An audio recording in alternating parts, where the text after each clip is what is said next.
Losing time, I'm fading fast. I just wanna make it last. Try to let go of the past. I close my eyes, embrace the blast. Sleepless nights and headache stack. Restlessness to hell and back. Today, I've got something exciting to share with you. The brand new Vivo X300, the latest addition to Vivo's lineup that's about to hit the market very soon. Let's start with the unboxing.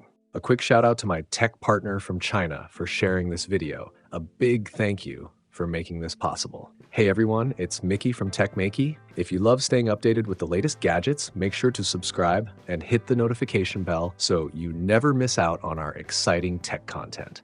Right on top, we've got the phone itself, and underneath the first layer, you'll find all the accessories neatly arranged. Inside the box, there's a 90-watt fast charger, a USB data cable, and just below that, a SIM ejector pin. Vivo also includes a silicone protective case that matches the phone's color along with a quick start guide. Pretty generous packaging overall. The one I have here is the Vivo X300 standard version in this elegant, cozy purple shade. It's got a soft, muted tone, not too flashy, just the right amount of sophistication. Vivo's offering 4 colors this time: pure black, ocean blue, and a fresh new orange variant as well. Which one would you go for? Now, the standard version comes with a 6.31-inch display, making it more compact and taking the place of the previous X200 Pro Mini. It feels incredibly light in hand, measuring just 7.95 millimeters thick and weighing only 190 grams. The camera module has been redesigned into a crater-style layout. The bump is noticeably smaller this time, and when you run your fingers across it, it feels super smooth. The back panel has also received a major upgrade.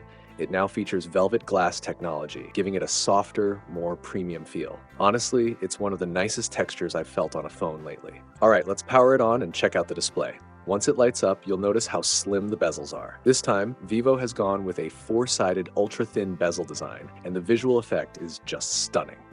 Since the Vivo X300 series hasn't officially launched yet, I'll be holding off on the full review until it does. Once it's out, I'll post a detailed review covering performance, camera, and everything else you need to know. So make sure to subscribe and stay tuned for that video. Thanks for watching, and I'll catch you in the next one.